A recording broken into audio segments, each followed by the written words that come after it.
Olá, eu sou o Thales, esse é o Ginecologicamente Falando, podcast da Faculdade de Medicina da Universidade Federal de Pelotas. Hoje retornaremos nosso papo com a Andrisa e com a Rebeca. Saberemos um pouquinho mais de como foi até a chegada da pequena Annalise. Então, vamos lá, pessoal. Boa noite a todos. Vamos continuar as nossas perguntas. E eu gostaria de saber como é que foi para vocês o momento do positivo. Vocês viram o exame, o resultado positivo. Não sei se vocês fizeram teste de gravidez de farmácia, se vocês fizeram beta-HCG, mas independente do que foi feito, como é que foi esse resultado positivo? Foram 12 dias com uma ansiedade pulsante, porque tu fica ali, né, com esse embriãozinho transferido e tu não sabe se de fato deu certo, se o organismo absorveu, compreendeu a mensagem, né, usando um sentido mais figurado, mas é necessário esse tempo e nós tivemos que esperar, se eu não me engano, foi até o dia 29, eu acho que foi quando, ou 20, eu sei que foi de 10 ou 11 dias que a gente aguardou, então deve ter sido entre 27 e 29, agora estou em dúvida. Antes disso, a gente fez o teste de farmácia, não foi? Não, a gente fez o teste Foi depois. depois? A gente queria, porque queria fazer o tal do teste de farmácia antes, mas falou, não, vai que dê negativo lá, depois a frustração vai ser maior ainda, né? Então a gente pegou e aguardou e fomos fazer o beta e deu super bom o primeiro beta. Depois aí fizemos de farmácia, deu positivo, depois repetimos e logo em seguida já fomos ter uma última consulta com a doutora Lara, porque depois dessa consulta encerra-se essa etapa com ela. Então, nós já, nessa última consulta com a doutora Lara, escutamos o coraçãozinho da Annalise. Então foi de muita expectativa, né, cada um com as suas crenças, eu rezava bastante, eu emanava muito pensamento positivo, tentava sentir como se ela já tivesse, né? E acabou dando certo e de primeira, né? A gente sabe que também tem muitas mulheres que tentam e na primeira vez não dá certo, mas para nós deu certo de primeira. 2 embriões deram certo. Uhum. Vocês implantaram só um, Um só. que não implantaram dois. Uma curiosidade minha. Com receio de ter gêmeos. Ou A, gêmeas.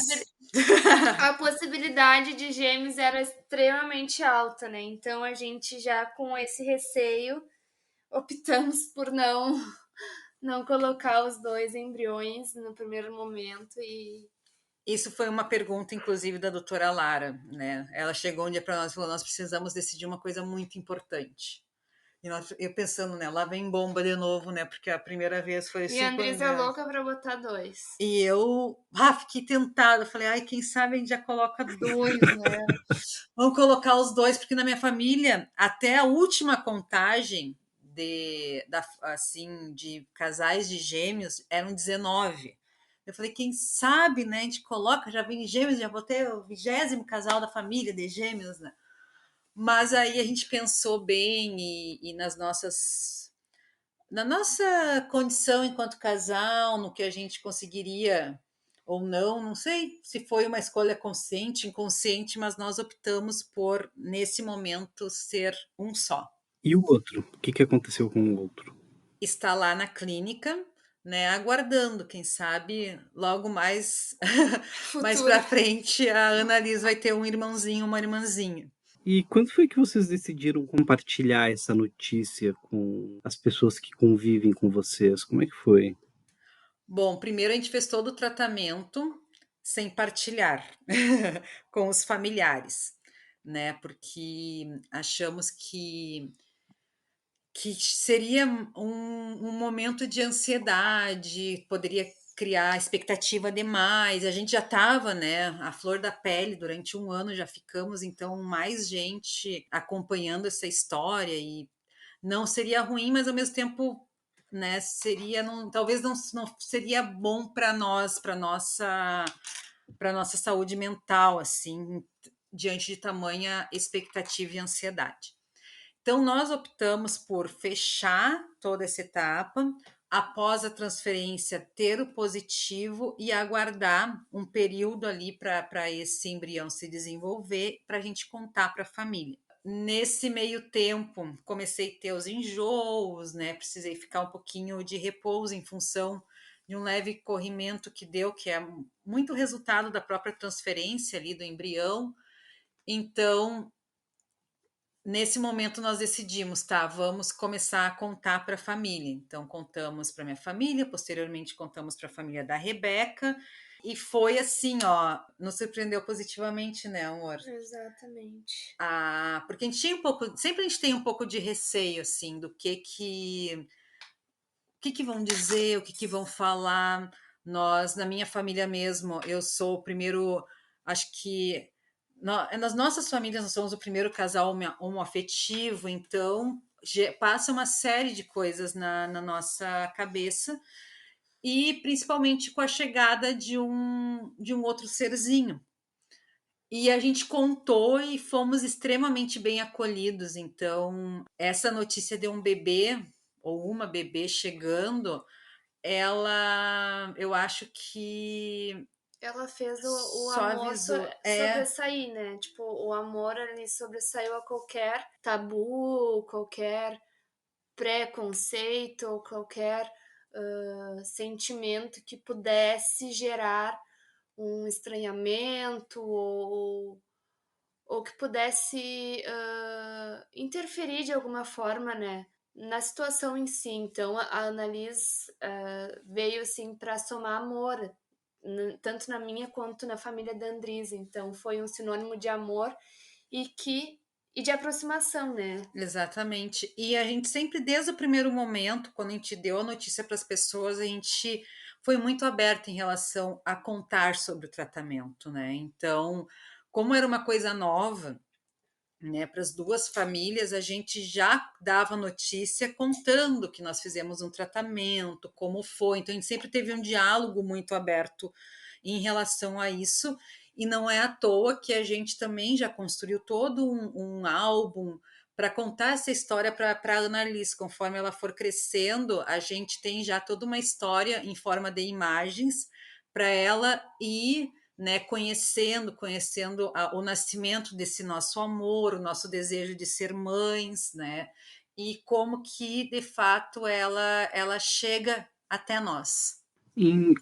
Pensando nesse período todo, tá? Desde a decisão em ser mães até hoje, com a Annalise, por algum período desse, você sofrer algum tipo de preconceito? Acho que não, Acho que né? não. Eu acho Assim, preconceito em relação a sermos duas mães, a Annalise, eu acho que não. Assim, tem um preconceito de modo geral que está instaurado na sociedade ainda, infelizmente, e que todos os casais ou pessoas homoafetivas acabam que se deparam em algum momento, né? Seja a partir de olhares, seja a partir de alguma fala machista, alguma fala homofóbica, mas assim, especificamente, né, que nossa, foi marcante, eu acho que não, né? A gente se depara, óbvio, com questões que perpassam aí a sociedade, que perpassam as pessoas que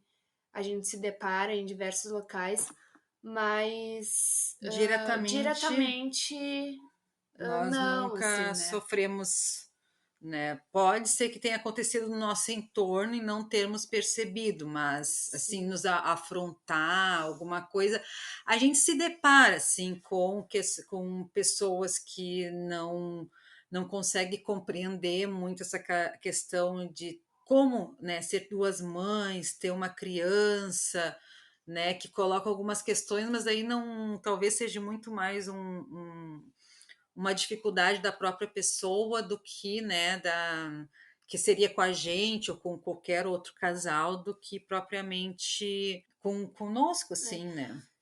Mas em relação assim a próprias pessoas que convivem conosco e que têm essa proximidade, sempre foram muito acolhedores, sempre nem colocaram em questão, sabe, algo que a gente pudesse julgar como preconceito.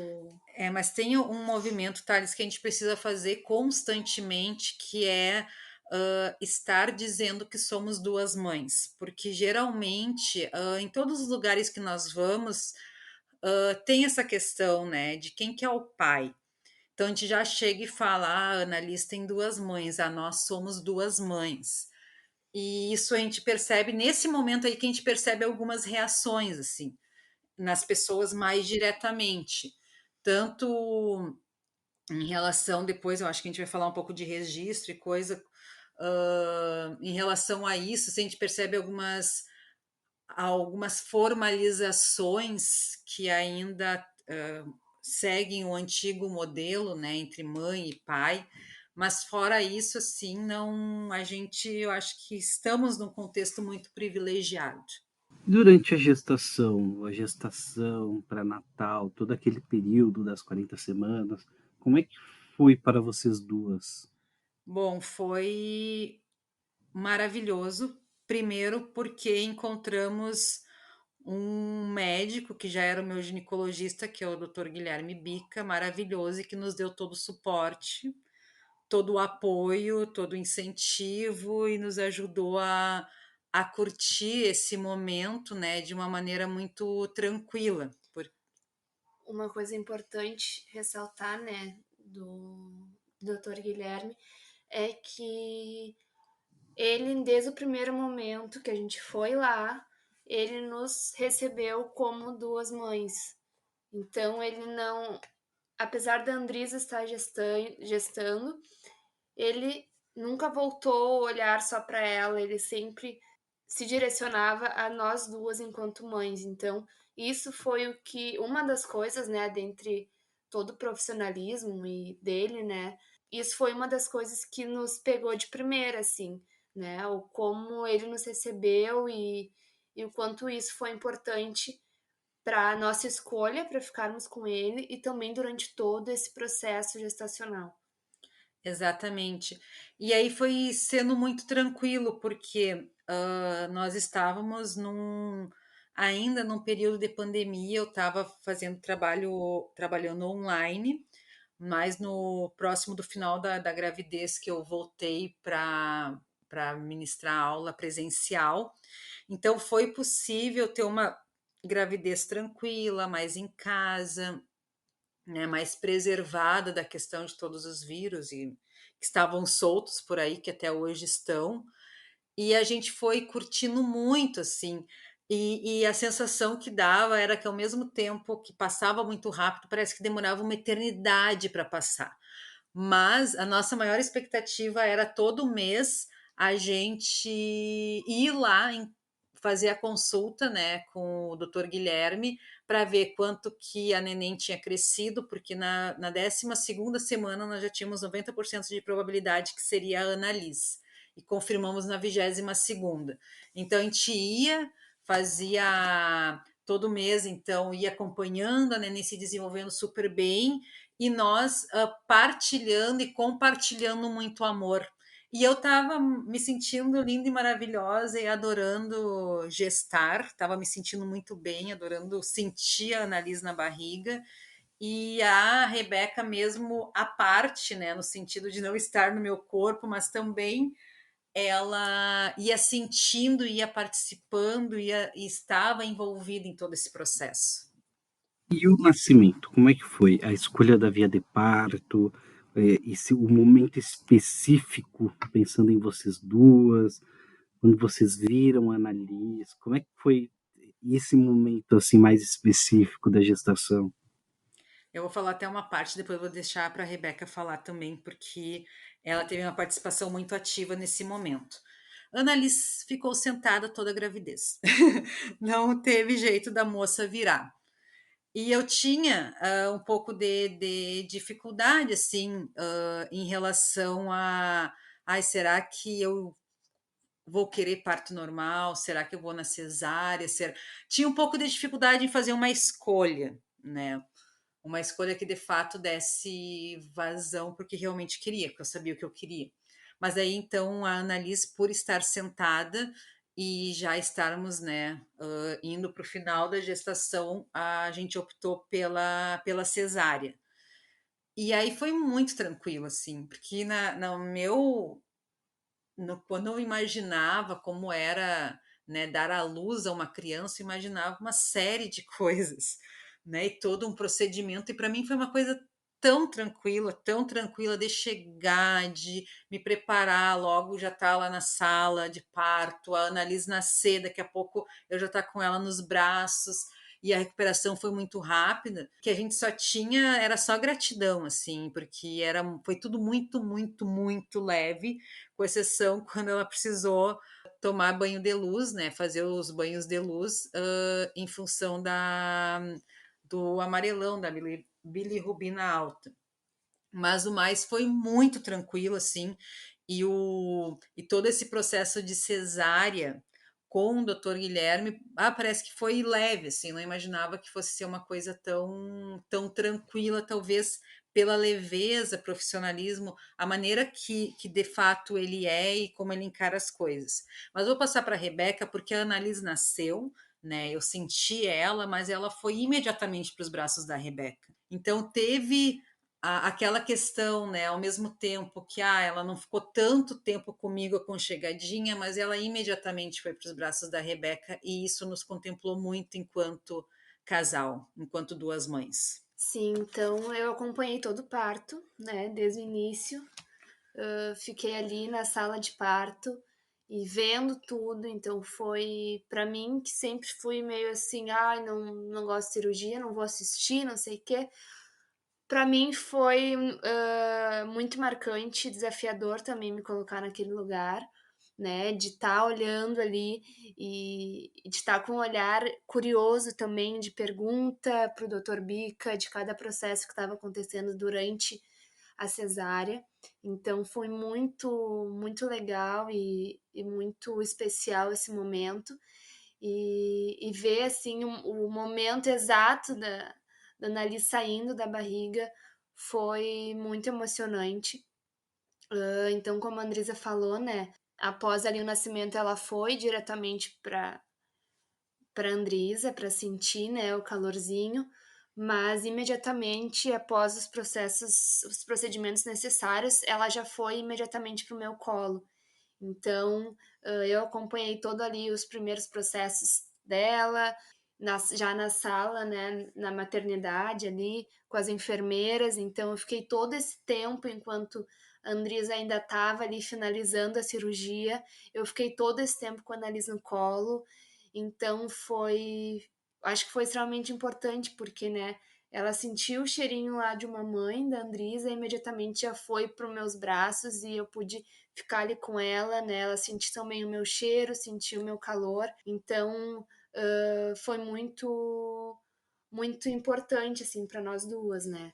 Aí sim, posteriormente ela foi para a sala de recuperação com a Andresa para seguir, né, todo o protocolo necessário para finalmente irmos as três para o quarto e ali podermos ter esse nosso momento, né, enquanto duas mães com a Annalise.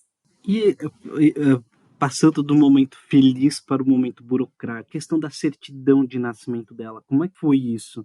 Foi visto isso na hora? Vocês se antecederam com esse assunto? Como é que foi? Posso contar com antecedência? Tá, pode ser.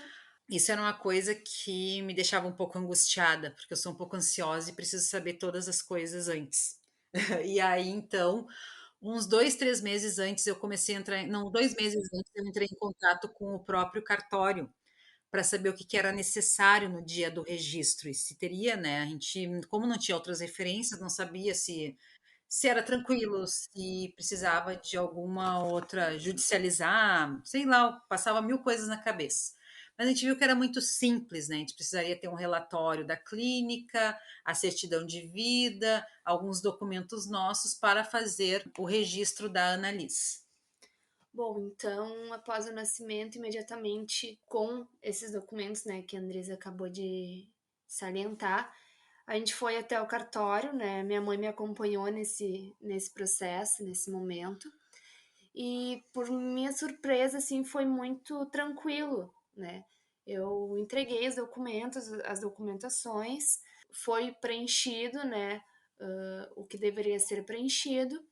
Imediatamente, já li o documento e realizei a assinatura. Uma coisa que aconteceu na hora, né, ali do registro, foi no momento que eu fui ler o documento antes de assinar, ainda estava escrito mãe e pai. Então, eu tive que pedir, né, para que fosse reescrito, mas imediatamente quem me atendeu já pediu desculpas, já redigiu, porque acredito que seja um documento padrão ali, né, que dia, durante todo dia a dia eles estão ali imprimindo e preenchendo, então é algo meio que automático.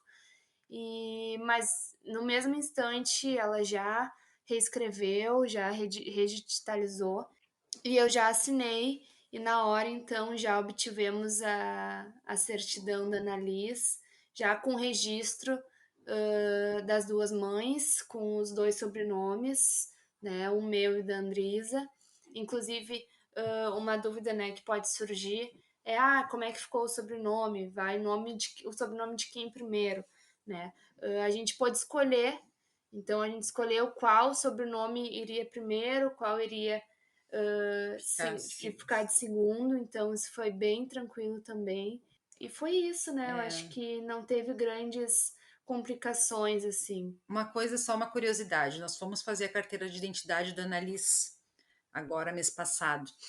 E na hora de preencher, porque na carteira sai filiação, mas na hora de preencher o sistema, para poder liberar a carteira dela, tiveram que colocar o nome da Rebeca como mãe e o meu nome no campo do pai, senão não conseguiam gerar, sempre dava erro, erro, erro. Tentaram colocar o nome das duas mães no campo, e aí até, eu acho, não sei, uma das pessoas que eu acho que é o chefe lá do lugar que a gente foi fazer, falou que por enquanto o sistema ainda está assim, né? Então eu acho que ao longo do tempo vai se tirando essa questão de mãe e pai, talvez deixando só a filiação e os próprios campos do sistema que a gente não enxerga, mas que a gente sabe que estão sendo preenchidos também vão se adaptando, assim como o nome social que agora entrou e uma série de outras questões que já são ganhos. Me surpreendeu isso, não imaginava que fosse fácil, entre aspas, imaginava que fosse ter uma burocracia bem maior. Mas que bom que foi tranquilo para vocês nesse sentido. Eu gostaria de saber sobre o Mães ao Quadrado. Como é que foi que ele surgiu? Qual é a proposta de vocês com o Instagram Mães ao Quadrado?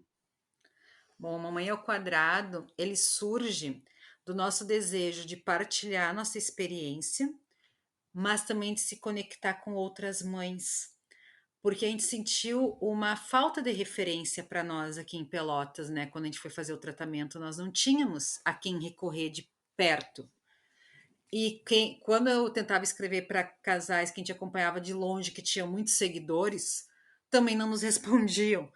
Então, nós conversando, né, a Rebeca falou: por que a gente não faz uma página? Eu falei: que bom, vamos fazer com esse intuito da gente de ser um lugar de partilha, né, do nosso tratamento. Agora a gente está partilhando a nossa rotina também, mas de ser um elo de comunicação. A gente tem conversado, né, amor, com várias mulheres, assim, mães, casal de duas mães, que passam por as mesmas dificuldades ou que fazem trocas conosco, e esse é o nosso objetivo. E também para nos colocar à disposição, né? Porque vai que tem alguém, algum casal como nós, que estava lá atrás começando e quer saber maiores informações, a gente super se coloca à disposição, assim, para estar conversando ali. Então, esse foi o propósito. Fala um pouco mais, amor. É um espaço de trocas também, né? Então, a gente percebeu, a gente na verdade se surpreende muito como as pessoas interagem, outras mães, outras mulheres interagem conosco, assim, se identificam, não com a questão de duas mães, né, necessariamente, mas com a questão da maternidade, várias coisas que vão surgindo ao longo, assim, né, dessa rotina com o bebê, né, e todos esses processos que o bebê vai passando, e a gente muitas vezes partilha, muitas mães se identificam e interagem e dão o seu o seu relato, falam como é que foi, como é que está sendo, dão sugestões, dão dicas. Nos acolhem também nos nossos momentos. Nos acolhem nos nossos momentos. Então, é, além de tudo, um local, um lugar, né, de fala, de escuta, de acolhimento, de partilha. E também a gente de encontrar outros casais como nós, né? Até a gente ainda não conhece ninguém aqui, né, de Pelotas, que tenham realizado o tratamento, né? E que tenham uma história parecida com a nossa, a gente ainda não encontrou, mas isso também era um dos nossos objetivos, né? Ver se na nossa cidade tinha outras mães, outras duas mães, né, que tivessem passado por esse processo. Então, é um espaço muito legal, assim, que a gente tem aprendido muito e está sendo muito interessante, assim, a gente partilhar a própria nossa rotina, assim, do dia a dia, porque sempre tem alguém que dá uma dica, que dá um conselho, que se identifica com o que a gente está vivendo naquele dia, naquele momento. Embora o nome seja Mãe ao Quadrado, algum casal homoafetivo masculino já procurou vocês por alguma dúvida, alguma necessidade em relação a ter filhos? Não, nenhum casal homem, né, homoafetivo veio até nós, pelo menos que eu saiba, não, né? não. Mas nós temos amigos que são dois pais e eles passaram por um processo diferente, né? Eles realizaram uma adoção, mas é o único casal que a gente tem mais proximidade, que a gente consegue dialogar, trocar E a ideias, gente assim. partilha bastante situações do nosso cotidiano, da nossa vida, do que a gente se depara com eles que estão mais próximos de nós. E só uma, e só uma correção, é mamãe ao quadrado, o Mamãe, Instagram. eu fiquei com mãe ao quadrado, mamãe ao quadrado. Sem problemas. Até para quem está nos ouvindo, queira seguir a página, queira conversar com vocês, fica o Instagram Mamãe ao Quadrado. Underline. Underline, mamãe ao quadrado, underline. Perfeito. Andresa, Rebeca, a conversa foi extremamente enriquecedora e eu consegui ter novas visões desse processo através de vocês, porque uma coisa é quando a gente estuda técnica, né? A gente na faculdade acaba estudando técnica. Ter esse olhar de vocês, o olhar do paciente, o olhar de quem está passando por esse processo, tal qual vocês passaram, é enriquecedor. Com certeza, as pessoas que estão nos ouvindo também com certeza vão adorar muito a história de vocês. Inspiradora, linda a história de vocês. Meus parabéns pela, pela essa conquista chamada Ana Liz, que deve ser a vida de vocês. E meus parabéns, meu obrigado também por vocês compartilharem isso aqui conosco. Né? Nosso podcast ele tem o intuito de levar informações, né? Sobretudo para as mulheres, né? Que é o nosso objeto principal de devolução da nossa produção acadêmica na faculdade. Então, com certeza, vocês vão enriquecer a vida de muitas pessoas e vão levar essas informações e conhecimento para muitas delas também, com certeza. Muito obrigado em meu nome, Thales, pessoalmente, e em nome do projeto também. Então tá, Thales, muito obrigada. A gente que agradece. Eu adoro uma conversa, adoro partilhar a história, um pouco do que eu estudo também na faculdade. Minhas pesquisas giram em torno, né, da questão das histórias de vida. Então, eu sei da importância da gente partilhar essas experiências. E para nós foi uma felicidade ter esse espaço, contar nossa história e dizer que estamos à disposição, né, para continuar esse diálogo com quem tiver vontade de continuar o diálogo conosco. E gratidão a ti, a toda a equipe. Muito obrigado mesmo por este momento. Reitero, né, com a fala da Andrisa, meu agradecimento, muito obrigado por esse momento, né, pela essa partilha de história e de vivência, né, partilhar a nossa história e os momentos que a gente passa e principalmente também possibilitando que outros casais possam se empoderar e se motivar, né? É extremamente importante. Eu acho que a gente, enquanto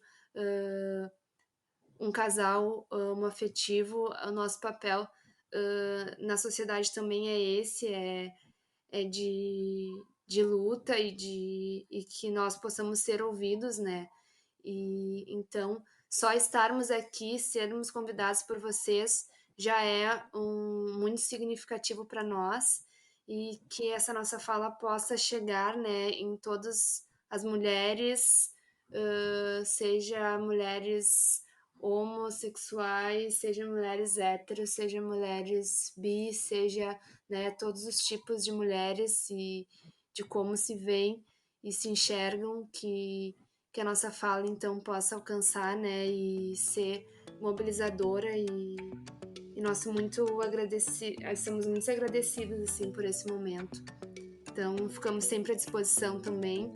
E quem não nos conhece ou não segue nossa página, é só seguir lá no Instagram, mamãe ao quadrado _.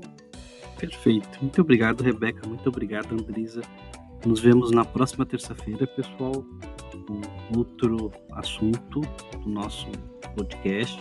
Muito agradecido a vocês e até logo.